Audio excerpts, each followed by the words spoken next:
Shabbat Shalom. One of the most powerful and one of my favorite TV series on HBO is Band of Brothers. It's powerful for any number of reasons. The depiction of a company of soldiers all the way from training in Georgia to D-Day and their way into Berlin is powerful. It's powerful on a number of levels, and there are many lessons in that series about leadership. In particular, this morning, I'm thinking about the tension between two characters that exists at the very beginning of the series, between Captain Sobel and Lieutenant Winters. A Captain Sobel who's Jewish and a Lieutenant Winters who's Quaker, which is not a common mix in the American Army. Well, as the show goes on, and it's not just the show, it's actually history, because this is the depiction of Easy Company as it makes its way through all these trials and travails and the people who are lost along the way or injured. When you get to the end of the series, the situation has flipped. And Captain Sobel is still Captain Sobel. He lost his real leadership position and maintained his rank, but was doing things that were, in the back office, so to speak, whereas Lieutenant Winters was with the men and went all the way from D-Day to Berlin, and in doing so, moved up the ranks. So when we get to the end of the show, the leadership, the one that had a lower rank, Lieutenant Winters, now has a higher rank, is really the point. And when Captain Sobel passes now Major Winters, he just says, "Hi, Dick," which is now Major Winters' first name. And Major Winters says, "We salute the rank, not the person." Right? We salute the rank, not the person. And he does salute him. He makes that choice, which is a wise one, because there are all kinds of times in life where we don't want to do something, where we feel like we are pressured or we have to surrender to it. And our tradition guides us well to pay attention to the larger values at stake and to honor them. And so Captain Sobel, even though he is not the most beloved character, in this moment, he still preserves what we might call, in our tradition, his Shem Tov, right? He still preserves his good name because he acknowledges the reality and he salutes and he moves on. And I've been thinking about Shem Tov a little bit lately, and I have actually a provocative thing I want to do. I warn you it's provocative, but I also warn you that the surface is not what it seems. So bear with me, because I think you'll applaud it at the end, which is just in a second. Because I saw something, and I said, I have to have this. And not only do I have to have it, and I'm not taking anything off other than my jacket, don't worry. I saw this, and I said, I have to have it. And it's a Red Sox jersey. That's the provocative part. Okay?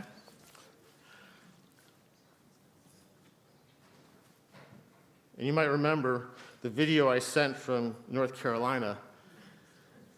I didn't realize I caught a number of people off guard, not understanding my sense of humor about being Red Sox fans. But what is essential for this jersey is not the front, but it's the back.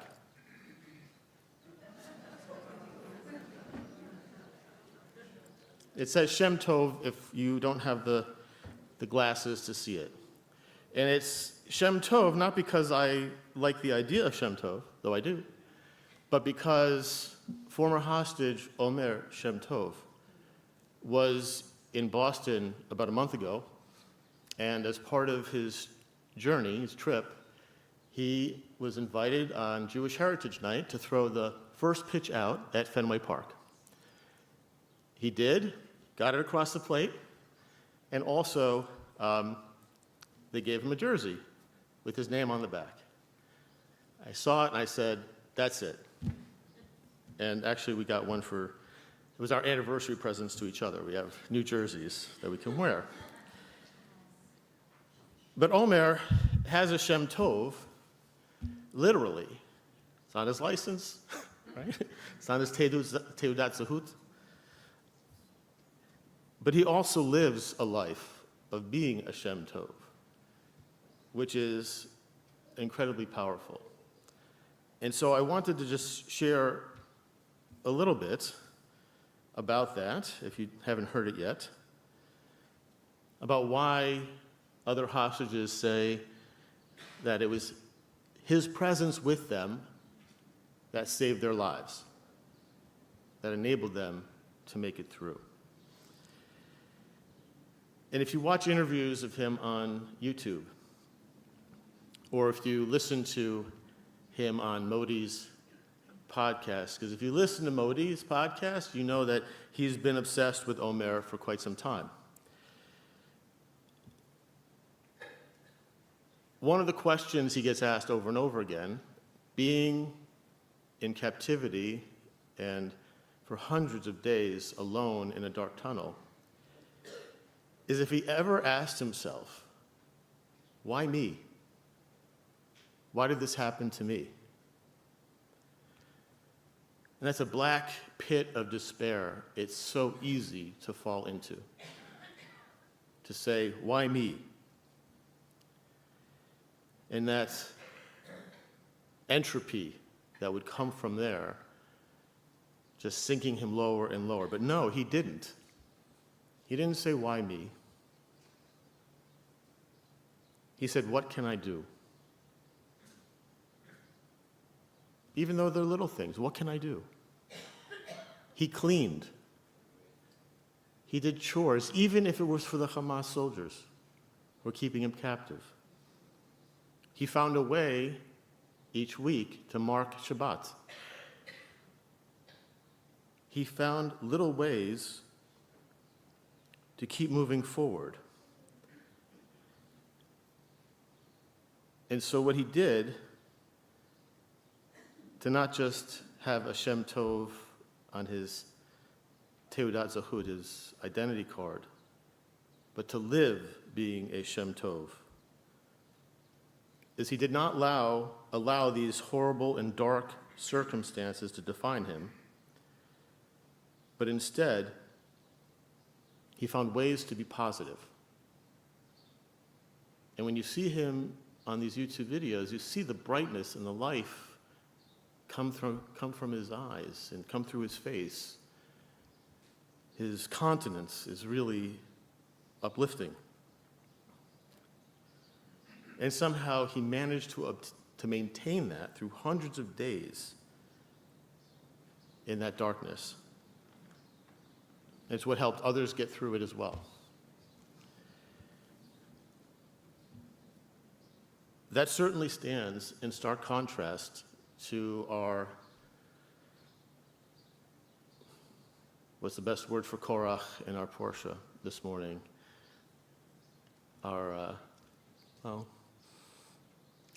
The character that we are supposed to learn negative examples from, right? What not to do. You know, Korach doesn't make the best of a circumstance where he's not the top leader, but he's, in line. He receives. He's a part of the priestly priestly class. He gets to be taken care of somewhat and gets to have a significant role. Yet it's not enough. And what Korach does is the opposite of what Omer Shem Tov does. Right? He goes to the people and says, I need more. And it's actually not me, it's all of us. Why is he in charge? It would seem like it's about democracy or about sharing among everyone, but really when we read his words and when we see the details, we learn that it's not. It's just about his family and their interests.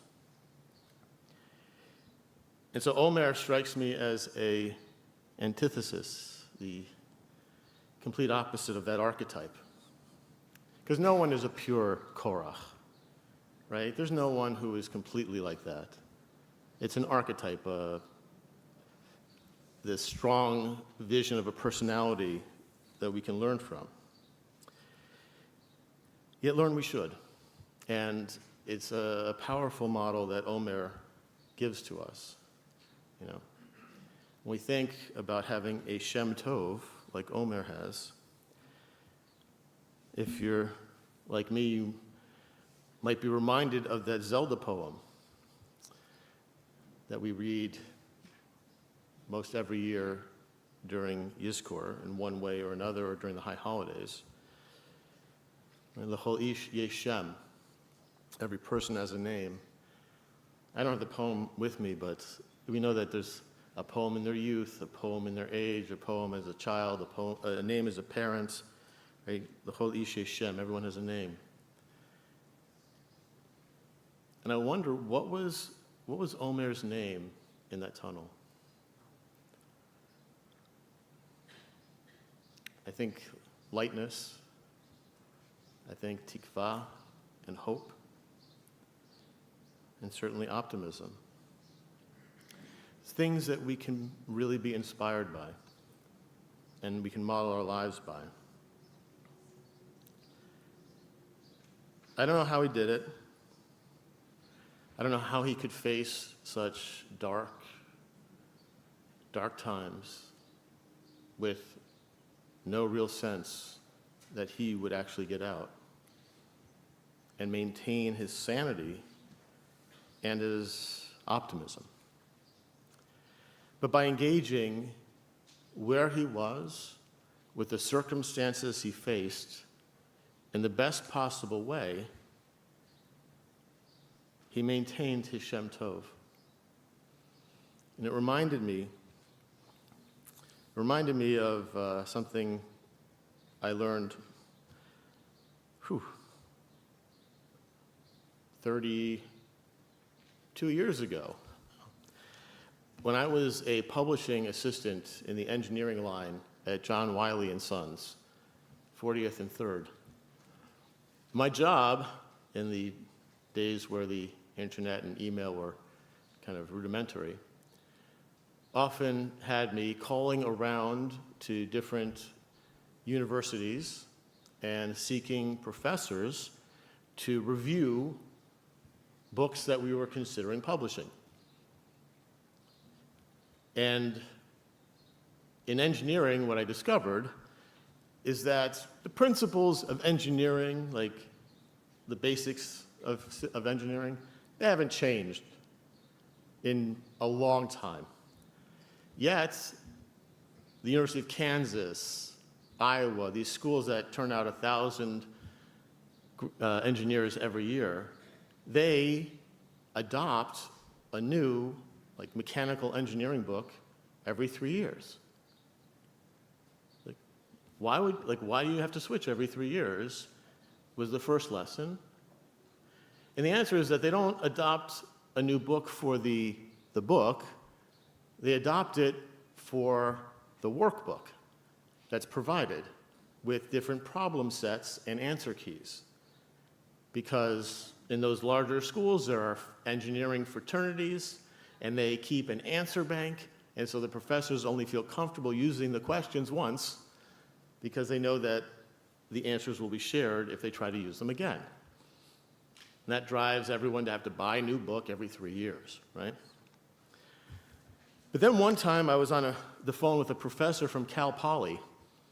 And if you know Cal Poly, it's like the MIT of the West Coast, except they wear sandals. And I can surf, I guess. And they hadn't changed their mechanical engineering book in decades. I'm a newbie. I don't know what's going on. I'm just trying to learn. I said, hey, I'm curious. I see that all these other schools, they change their books every 3 years, but you don't. What's going on? He said, well, we don't really care about the problem sets. If somebody comes to Cal Poly, the first or second best engineering school in the country, if not the world, and they don't want to learn, and they want to pay us those thousands of dollars a year, that's really on them. Not our problem.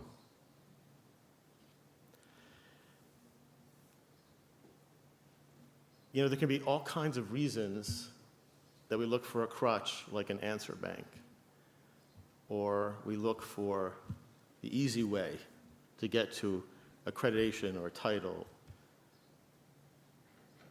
Or they say, what do you call it's not quite the same. They say, what do you call the doctor who graduates last in their class?